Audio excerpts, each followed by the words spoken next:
नित्य सहायिका माता मरिया की तस्वीर दी गई है। सभी निकालेंगे अपने बैग से उसे।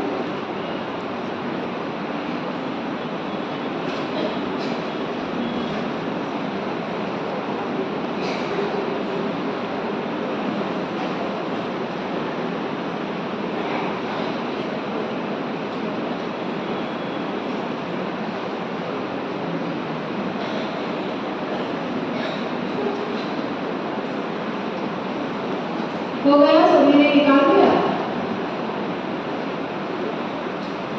जो पीछे बैठे हैं सामने की ओर आ सकते हैं, सामने थोड़ा जगह है, एकदम पीछे अगर दरवाजे तक है तो सामने की ओर बैठ सकते हैं थोड़े कुछ लोग।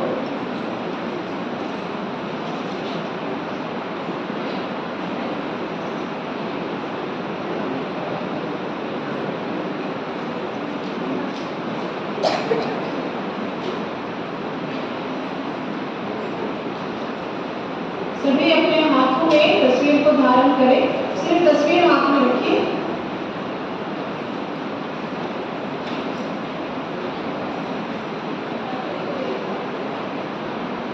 यह जो तस्वीर है कोई नई तस्वीर तो हमारे सामने नहीं है। आप सबों ने पहले भी ये तस्वीर देखी होगी और इस तस्वीर के सामने जाकर अपने मन्नतें, अपनी जो मतलबें हैं माता मरिया के चरणों में चढ़ाई होगी। लेकिन कभी क्या इस तस्वीर में जो है उसके विषय में हमने चिंतन मनन किया है क्या? कभी हमें सिर्फ क्या लग रहा है कि माँ मरिया और इसका चित्र है, यीशु का, बालक यीशु का चित्र है। लेकिन मैंने भी कभी मनन चिंतन नहीं किया था इस तस्वीर के ऊपर में। पर जब सिस्टर लिब्रिड ने कहा कि इस चित्र के ऊपर आपको व्याख्या प्रस्तुत करना है, तब मैंने देखा इसको गहराई से। और बचपन से भी मैं इस तस्वीर के सामने हमेशा प्रार्थना करते आ रही हूँ। हमारे कोडगढ़ धर्मदान कैथेड्रल में ये तस्वीर है, लेकिन कभी इसके अर्थ को मैंने भी नहीं समझा था। पर आज यह सौभाग्य मिला है आप सबों के साथ इस तस्वीर में जो माता मरिया और बालक यीशु है उसको हम समझने की कोशिश करेंगे, मनन चिंतन करेंगे कि यह तस्वीर हमें क्या बता रहा है, क्या दर्शा रहा है, क्या संदेश ये तस्वीर हमें दे रहा है। तो चलिए देखते हैं, तस्वीर को ध्यान से देखिए।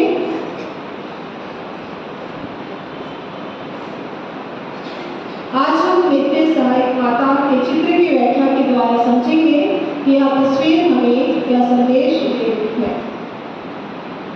इस तस्वीर में हम किसको देख रहे हैं? किसकी माँ है? तो मदर ऑफ गॉड, ईश्वर की माँ। यहाँ ग्रीक शब्द में अंकित किया गया है, छोटे स्तर पे लिखा तो नहीं गया है, देखिए ऊपर तस्वीर की ओर। माँ मरियम को ईश्वर की माँ के रूप में दर्शाया गया है। यह चित्र हमारे मुक्ति इतिहास को दर्शाता है। अब माँ के चित्र के इस तरफ देखिए, दूत दिख रहा है, देख रहे हैं ना? एक और गब्रिएल दूत है और एक और मिखाएल दूत है। अब दूत के हाथ में क्या है इसको ध्यान से देखिए। मिखाएल दूत चिन्ह के बाएं ओर दिखाए हैं। मिखाएल दूत हाथ में भाला और सोता लिए हुए हैं। प्रभु यीशु जब क्रूस पर मर रहे थे तब परसोत्ता को कागज में डुबाकर पिलाया गया था और भाला से उन्हें छेदा गया था। माँ मरियम के पीछे है, यानी कि वे माँ मरिया के रक्षक है। हमें पापों से मुक्ति दिलाने व छुटकारा दिलाने के लिए मिखाएल दूत ने भाला और पेतकोस्ता अपने हाथ में धारण किया हुआ है। अब तस्वीर में हम माता मरिया की आंखों को देखेंगे। माता मरिया की आंखें क्या कह रही हैं हमसे? माता मरिया की आंखें छोटी है कि बड़ी है? कैसे दिख रही है? सुनाई नहीं दे रहा मुझे, जोर से बोलिए। माता मरिया का जो मुख है, जो चेहरा है, जो आंखें हैं, क्या है? सुंदर है। और किसे देख रही हो? क्या वो अपने बालक यीशु को देख रही है? बालक पुत्र को देख रही है? किसको देख रही है? हाँ, इस तस्वीर को देखने से ऐसा लगता है कि बालक यीशु को गोद में ले किसकी ओर देख रही है? हमें ओर देख रही है, मतलब आपकी ओर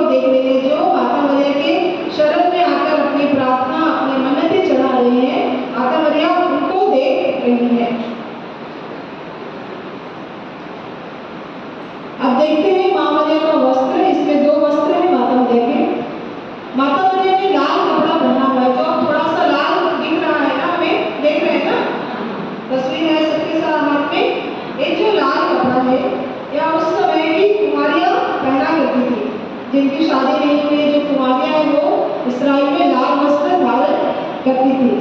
और लाल हम लोग किसको भी मानते हैं, किस चीज को मानते हैं लाल हमारे हिसाब से? अभी तो इतना देर में सिस्टर ने क्या कहा था, क्या हम लोग पढ़े? रक्त ना, यीशु के लहू। तो लाल रंग हमारे लिए क्या है? यीशु ने जो अपना खून हमारे लिए बहाया, पापों की मुक्ति के लिए बहाया।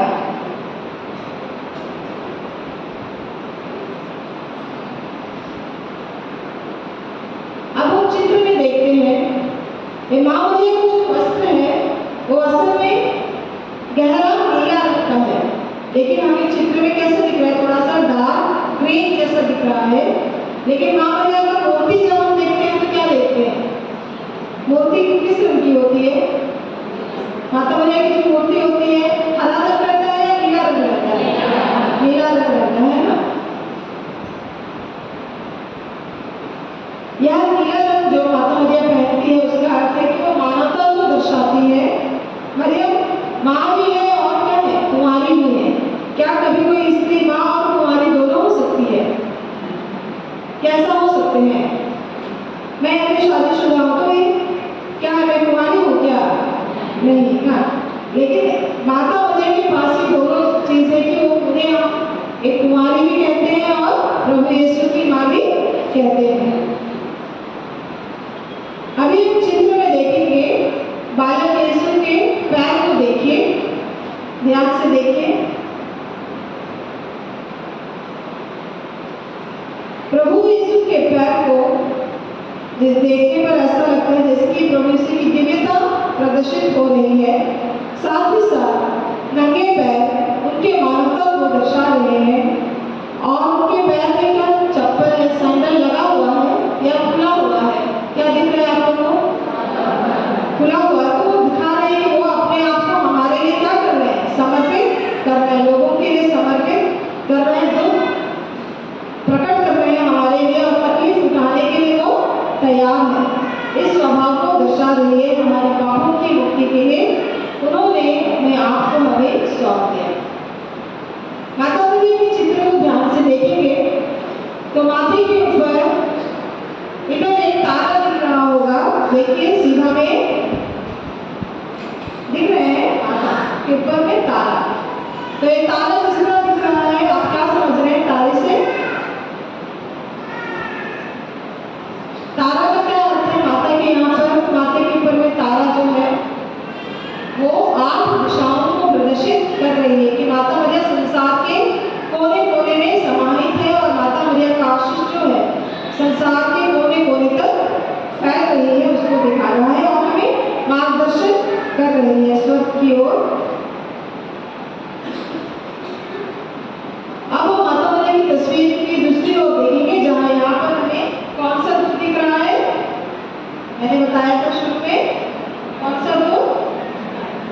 गब्रिएल दूत।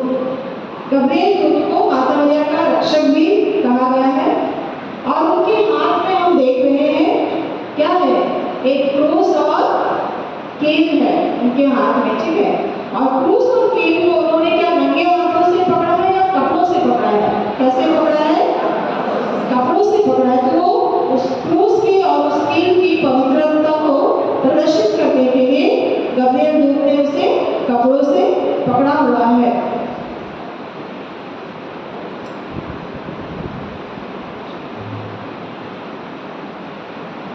अब हम माँ मरियम का चेहरा को देखेंगे। माँ मरियम का चेहरा कैसा दिख रहा है चित्र में? कैसा दिख रहा है? देखने से हमें क्या लग रहा है? प्रतीक अंदर से कैसे लग रहा है? शांत और विनम्र और एक शब्द बोले। हाँ, शांत और विनम्र स्वभाव दिख रहा है। माता मरियम को मालूम है कि उसका पुत्र बलि चढ़ने वाला है, तब भी माता मरियम के चेहरे में किसी तरह की अभी कोई भी क्या नहीं है, परेशानी दुख तकलीफ नहीं है। तो माँ मरियम के चेहरा को देखिए, उनका मुख छोटा है, वह मौन रहती है, कम बोलती है और चुपचाप रहकर क्या करती है? मनन चिंतन करती है। तो हमें भी इसी तरह मनन चिंतन करना चाहिए। लेकिन हम क्या करते हैं? महिलाएं आदत से मजबूर है और क्या करती हैं? दूसरे तरह का मनन चिंतन करती है।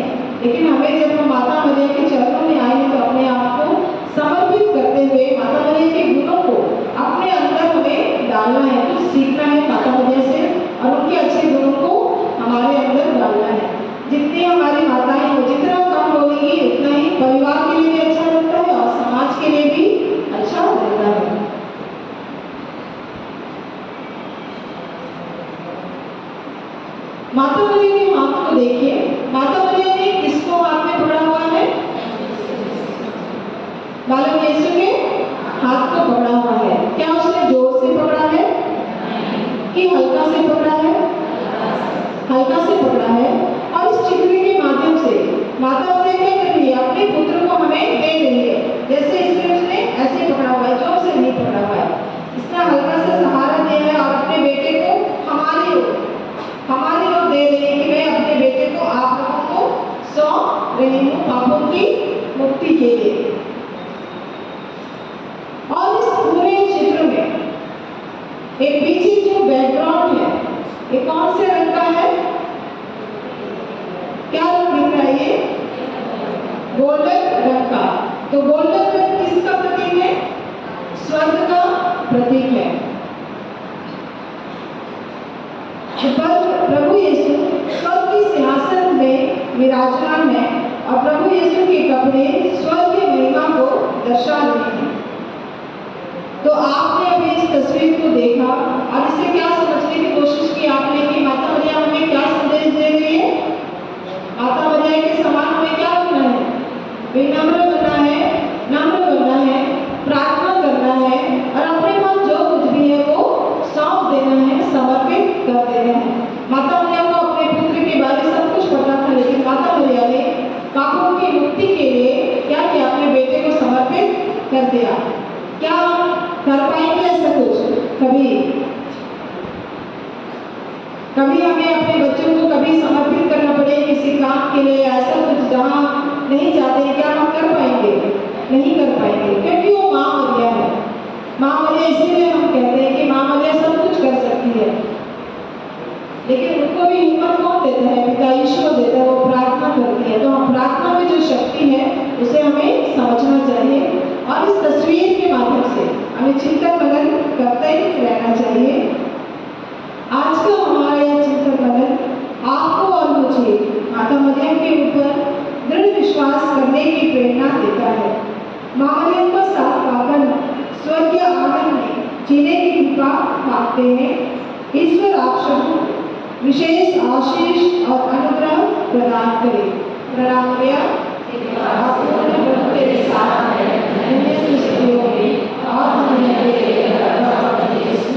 तेरे साथ है, और परमेश्वर की मां प्रार्थना करना अपनी के और हमारे बने के समय आमीन।